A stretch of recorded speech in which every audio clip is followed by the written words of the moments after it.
just watch.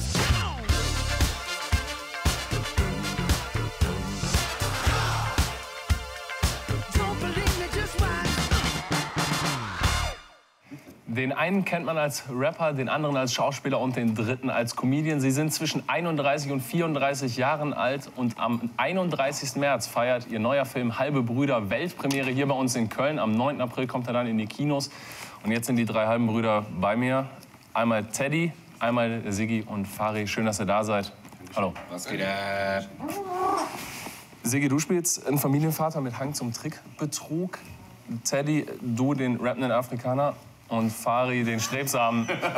Gibt's nicht zu sagen. Ich bin der rappende Afrikaner. Er ist der reiche Türke und das ist der stehlende Deutsche. Wäre gut, wenn du mit dem... Ja, ich bin der rappende Afrikaner. Ja. Er ist der reiche Türke und das ist der stehlende Deutsche. Ja, aber jetzt unter uns gesprochen, spielt ihr euch einfach selbst? Ja. Kann man so sagen, also im Grunde musstet ihr euch nicht groß verstellen für den Streifen, Überhaupt nicht. Typecasting. Ich hab mich nicht selber gespielt. Kann ich so sagen. Also ich schon. Julian ist ein bisschen, der ist noch spießiger als ich. Ne? Ich bin bisschen spießig, ne? Aber Julian ist, also der Typ, den ich spiele, der ist richtig spießig. Und da sehe ich schon Unterschiede. Wie schwer fiel es, die Rolle dann einzunehmen und sich dann dafür so zu verstellen? Ich bin ein Naturtalent, wird mir immer wieder bestätigt. Ne? Ich kann das sehr gut. Ich muss nicht üben, Texte fallen mir voll leicht und so. Schauspielerei schüttel ich so aus dem Arm. Ne? Man hat es ja bei euren Outtakes zum Teil gesehen. So richtig unter Kontrolle habt ihr euch da manchmal nicht, kriegt dann die übelsten Lachflashs. Also eine Person hat sie nicht im Griff gehabt. Eine Person, ich bin's nicht gewohnt. Normal bin ich immer bei Sendungen, in Sendungen, wo man das Mikrofon hier hin. Ja, aber so ein kleiner Lokalsender, da fällt mir Ist nicht schlimm, ich bin gerne hier. Hör mal, genießt den Moment jetzt gerade. Nee, hast du gesehen bei den Outtakes? Ja. Wer da die ganze Zeit gelacht hat? Wer hat denn die ganze Zeit die Konzentration verloren? Ja, das müsst ihr untereinander klären. Ne? Dazu halte ich mich raus. Ne? Ja, siehst du. Also, jetzt seid ihr aktuell auf Promotour durch Deutschland, fahrt von Stadt zu Stadt. Jetzt seid ihr aktuell in Köln. Gestern wart ihr in Berlin. Ihr hängt also ganz schön viel aufeinander. Geht man sich da nicht auch manchmal auf die Nerven? Bis jetzt soll das okay noch, hm? Also ich meine, die Dreharbeiten haben auch 36 Tage gedauert. Ne? Da haben wir auch jeden Tag aufeinander gehangen.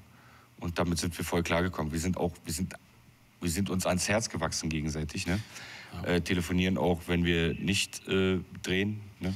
Und es ist sowieso schwer, irgendwie uns privat zu treffen, weil jeder zu tun hat. Deswegen ist es für uns gerade eigentlich ganz schön, dass wir. Aber so es gibt ja die einschlägigen sozialen Apps, ne? Sowas, WhatsApp und so. Ne?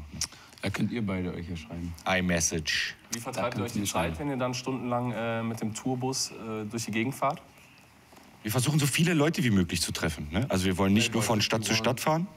Also wenn wir jetzt dann von Köln nach Frankfurt unterwegs sind, dann kann man bei uns auf der Facebook-Seite gucken, wo wir jetzt sind, wo wir demnächst sein werden, und dann kann man da auftauchen und uns treffen. Genau, das stimmt. Vielleicht fahren wir auch zu irgendwem nach Hause. Jetzt sind wir gerade bei in Köln TV, ganz live. Nee, ist live? Ist Nee. nicht live, ne? Ja, dann nicht. Ja. Vergeist alles. Das heißt, eigentlich macht euch die ganze Tour auch wirklich noch viel Spaß und ihr nehmt das alles so mit. Trotzdem, gibt es irgendwas, womit ihr euch dann die Zeit mal vertreibt, wenn ihr stundenlang im Bus sitzt? Wir gucken Frühstücksfernsehen sehr gerne. Das ist eine unserer Lieblingssendungen.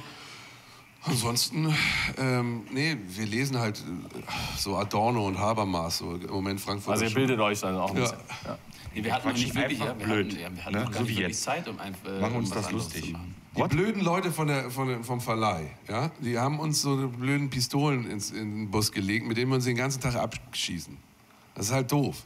Softguns, ne? Nee, das tut weh vorne. Das ist so ein bisschen. Ja, die sind unangenehm. Ja. Die fetzen. Ja, und das ist einfach doof.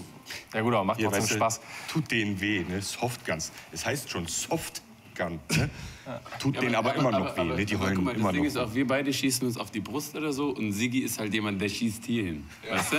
Das ist halt das Problem. Der macht dann so macht er. Und wir sind halt so, hey, ans Knie und so. Genau. So, bevor wir komplett vom Thema abdriften, wollen wir uns mal ein paar Bilder anschauen. Nämlich einen kurzen Trailer von eurem Film. Schauen wir uns einmal zusammen an. Zeig mal.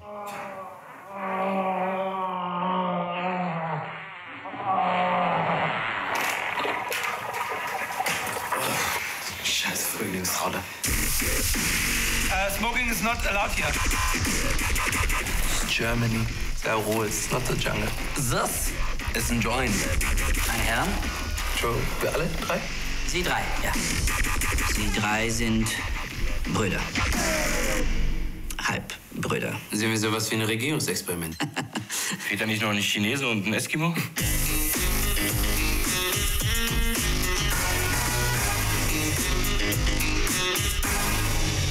Geiler Style. Was ist denn daran ein geiler Style? Naja, die Aussage, the message.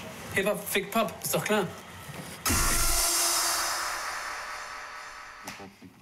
Also ihr kriegt aber ja im Film dann noch eine relativ schwere Aufgabe, müsst das Erbe eurer Mutter finden. Wie schaffen es die drei komplett unterschiedlichen Charaktere, sich dann so zusammenzuraufen? Blut. Blut ist dicker als Wasser, ne? Würde ich sagen. Ich habe gerade gedacht, okay, Blut, ja, wir metzeln uns ab. Ja, aber ich glaube, dass man das dann doch über die Dauer spürt, dass die dann irgendwie doch miteinander verwandt sind. Ja. Also ich glaube, das spürt man. Ne? Und das ist das, was uns zusammenrauft. Familie, so das Familiending. Also quasi ein Familienfilm so ein bisschen. Ich will nochmal zurückkommen auf die Outtakes, die man sich im Internet angucken kann, wenn ihr da so einen Lachflash habt. Mich interessiert einfach, was macht man, wenn man bei einer Szene einfach nicht mehr klarkommt und zum 5. Mal immer wieder lachen muss? Gibt es irgendwas, was ihr dann macht, wie ihr dann nochmal runterkommt? Ich denke manchmal, das wurde mir mal als Tipp genannt, so, ich denke an Brot. Und das hilft mir dann. Oh, das wäre dann Ehrlich, noch mehr lachen. Nee, ehrlich, denk einfach nur an Brot in so einem Moment und dann geht das weg. Probiert das mal aus. Mach ich. Mach das mal ehrlich jetzt. Wenn du ein Lachflash hast, hat jetzt am Set nicht wirklich, also hat nicht immer geholfen, aber oft. Ich habe an Roggenbrot gedacht. Roggenbrot. Warum Dunkel, Roggen? dunkel. Warum Roggenbrot? Ich mag Roggenbrot. Ich mag Ich Roggenbrot. glaube, ich würde an Dinkelbrot. Denk, Dinkel ist auch gesund. Denk an Dinkel. Ich denke an Dinkelbrot, an so ein gutes Stück, aber auch so geschnitten. Leibbrot. Ein Sigi, du auch Ein nicht? ganz Nee, ich muss dir ganz ehrlich sagen, wenn ich anfangen würde, an Brot zu denken, wäre es noch schlimmer für mich. Ne? Würde ich noch mehr lachen. Dann sitze ich da und versuche mir einzureden, du musst jetzt an Brot denken. Du musst an Brot denken. Du musst nicht denken, ich muss daran denken, sondern visualisiert es einfach. Denk, hier vorne schwebt ein Stück Brot. Also bei mir wird es auch nicht klappen, muss ich sagen. Hast du schon mal probiert? Hast du schon mal Brot probiert? denke, Mach das mal. Kenn ich doch jetzt Brot mal ist so Brot. emotionslos. Denk mal an Brot. wenn ich jetzt an Brot Passiert denke, ist der Talker quasi Ich kenne vorbei. das, kenn das wenn man nicht kommen möchte, ne? An schrumpelige Oma denken. Nee, schrumpelige Oma, ne? Ja, gut. Schrumpelige Oma. Das ist aber. Das ist jetzt Ist natürlich auch ein das ist bisschen ein komischer Moment. bisschen weg vom Thema. Das ist seltsam. Bevor wir das Thema noch weiter vertiefen, Das war jetzt Ja. nicht geplant. fuck, wie war's denn bei den Dreharbeiten, wie viel Freiraum habt ihr da? Also wie sehr haltet ihr euch wirklich an den Text, der geschrieben ist, oder Kennst du improvisiert das so, ihr da wenn du so total? einen Zwinger, siehst du, wenn so ein Löwe immer im Kreis läuft, so viel Spielraum. Wie so ein Gepard, der immer Genau, so hin und her so. genau, das war ursprünglich geplant. So viel Platz hatten wir. Und Maria wir haben Rilke, dann der Panther. das alles, wir haben es freigekämpft, haben diese Zäune und dieses Gitter kaputtgeschlagen und dann war der ganze Zoo unser. Das heißt, war ihr immer noch ein habt Zoo. ihr habt wirklich viel improvisiert und eigentlich eure eigene Art dann schon auch mit in den Film gebracht, oder? Muss ja, muss Hier und da. Ja. Es ist Wenn schon Drehbuch. die Zeit das zugelassen hat. Ne? Ja. When the time, let it through. go. Das ist so. Ansonsten, da ihr jetzt ja relativ viel Zeit miteinander verbracht habt, würde ich gerne mit euch mal ein kleines Spielchen machen. Und zwar stelle ich jedem von euch ein paar Fragen, geht relativ fix, ihr müsst spontan antworten, aber über den jeweils anderen. Kein Ding. Kein Ding. Das heißt, wir fangen mit dir an, Teddy. Und es geht um Siggi. Was macht Siggi, wenn mal keiner hinguckt? Darf ich das sagen? Ganz frei raus, spontan. Ehrlich sein ist immer wichtig. Ehrlich sein ist gut. Was macht er, wenn keiner hinguckt? Yoga. Welches Tier wäre er? Eine Meerjungfrau.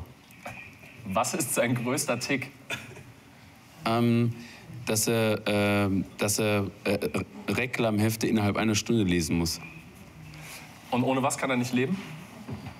Ohne klassische Musik. Das ist überraschend. Weiter geht's mit dir, Siggi. Du Reklamhefte. über Fari. Womit bringt man Fari auf 180? Hallo sagen. Hallo, das nervt mich. Der Vorfeld sagt immer Hallo, hallo. Morgen ist noch härter. Wow, Morgen ist noch härter. wow. Welche 3 Dinge würde er auf eine einsame Insel mitnehmen? Ein Buch, ein Telefon und Strom. Nein, ein Boot, damit ich wegkomme von der Insel. Ich hätte jetzt gedacht, Til Schweiger hätte noch mitgenommen. Nee, kein Tischweiger. Mag er nicht. mitgenommen. Wenn Fari wiedergeboren wird, dann als? Da ist Til Schweiger die Antwort. Fari, mit dir geht's weiter. Über Teddy. Über Teddy jetzt, ne? Was kann Teddy überhaupt nicht? Schauspiel. Ich hab's gewusst. Warum? Das war eine Steilvorlage. Das ist so jedes Interview so. Das ist purer Neid, das ist der größte Bastard, der Fari. Das kam so aus dieser Wahrheitskammer. Ehrlich jetzt, er kann nicht richtig bösartig sein. Was würde er ändern, wenn er einen Tag lang König von Deutschland wäre? Dann wird er das Wort Afrikaner abschaffen. Warum? Will ich gar nicht abschaffen. Nee, dann wird er... Warum ist das ein Schimpfwort geworden? Nein, er würde Fari bestrafen. Jeden Tag. Dann haben wir noch Zuschauerfragen. Dann haben wir noch Zuschauerfragen. Ihr habt ja in den sozialen Netzwerken gefragt. So ist es. Genau, da würde ich gerne mal das würde mich interessieren. Ja, eine Frage geht auch direkt an dich, Sigi. Die hast du sicherlich das eine oder andere Mal vielleicht schon gehört. Trotzdem ein bisschen vom Bild. Es kam immer wieder. Und zwar war es für dich mit der Maske nicht auch ein Stück weit immer leichter? Du konntest einkaufen gehen, du konntest shoppen gehen, machen, was du willst? Ja, war viel leichter mit Maske. Also dieses Privatsein war viel leichter. Ne? Nur je berühmter ein Mensch mit Maske wird, desto mehr entsteht auch dieser Druck, diese Neugierde, wer steckt hinter dieser Maske. Ne? Das heißt, dem hast du irgendwann gesagt, so diesen Druck nehme ich mir jetzt Ich muss mal. auch ehrlich sagen, ich bin voll eitel. Ich finde ja auch, dass Sido oder ich gebe mehr her als so ein pöbelnder Typ mit einer Maske. Ne, meine Musik ist geil, ich bin ein lustiger Zeitgenosse und das wollte ich den Leuten zeigen. Also es ist schon ein bisschen auch meine Eitelkeit, die da mitgespielt hat. Ne? Also wolltest du einfach irgendwann weil ich du selbst sein? Weil ich mich so schön finde unter dieser Maske, sondern einfach nur, weil ich glaube, ich bin auch ein guter Musiker und ich möchte ungern nur auf diese Maske reduziert werden. Ne? Ich mache auch gute Musik. Absolut. Fari, an dich geht die letzte Zuschauerfrage und zwar: Was sagt eigentlich Til Schweiger dazu, dass du nach dem Tatort immer der Coole bist, den alle gut fanden und Til Schweiger fanden immer alle doof? Stimmt ja gar nicht. Ja, also in den sozialen Netzwerken, das kommt schon immer so durch. Also, ja, wie siehst du es? Also ich finde, er geht ganz gut damit um. Er lacht mich immer aus, immer wenn ich ans Set komme, sagt er, oh, der Heimlich ist da. Und ich frage dann immer, warum heimlich? Aber es ist so, am Ende des Tages kann er darüber lachen. Ich glaube, er weiß, dass er das einzige Sternchen ist. Es gibt ganz kurz. Kurz mal. Kannst du wenigstens eine Zuschauerfrage für mich erfinden? Erfinden wir irgendwas? Ja, ich denke mir tatsächlich spontan eine aus. Was würdest du ändern, und zwar, Tag Bundeskanzler werden? Und zwar, wie war es für dich jetzt? Wie war's für dich jetzt in dem Film mitzuspielen, wo du sonst eher auf deinem YouTube-Kanal und mit deiner eigenen Show? Die Frage her, von wo? Von welchem Netzwerk? Von Twitter und wir haben tatsächlich auch E-Mails. Bekommen. Max hat die Frage an dich gestellt, Therese an dich. Deine Frage? Ja, ich jetzt. Die denke ich mir spontan aus. Wie ist es für dich, wirklich dann jetzt irgendwie mal im Film da mitzuspielen? Das ist eine ich habe so viele Taxifahrer gespielt schon. Da hättest du mal die Filme gucken müssen bei ZDF. Da habe ich alle Taxifahrer, die es gibt in Deutschland, habe ich gespielt. Ich war schon oft am Set. Und ich wurde gefeiert. Mit Standing Ovations. Hier auch, Wahnsinn, wie du diese Taxifahrt gemeistert hast. Das haben sie geschrien. Du Drecksafrikaner, jetzt geh vom Platz. Das haben sie geschrien. Ja, dann hast du ja schon sehr viel positive Erfahrung am Set. Wir müssen kurz zum Gewinnspiel kommen. Es gibt nämlich 3x2 Tickets für die große Weltpremiere am 31. März hier in Köln zu gewinnen. Außerdem gibt es noch das T-Shirt. Gerade eben handsigniert von den dreien. Was steht denn da? Da sind Flecken drauf. Bimmel, Bimmel, Bitch. Oh, was heißt das? Das müsstet ihr besser erklären können als ich. Das T-Shirt gibt es zu gewinnen und außerdem auch noch handsigniert das Filmplakat. Das könnt ihr gewinnen. Schreibt dazu einfach eine Mail an info@kölntv.com. Dann habt ihr Chancen, bei der Premiere dabei zu sein oder das coole T-Shirt oder das Plakat abzusahnen. Sonst bleibt mir eigentlich nicht mehr so wahnsinnig viel zu sagen. Außer euch. Das ist auch auf eurer Wand da hinten unterschrieben, ne? Also, ja, auf der Wand.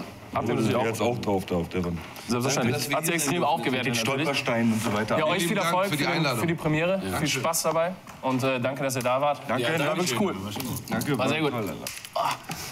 Und liebe Zuschauer, das war's mit Köln TV Talk. Sehr unterhaltsame Runde. Danke, dass ihr da wart. Und euch noch einen schönen Abend. Macht's gut.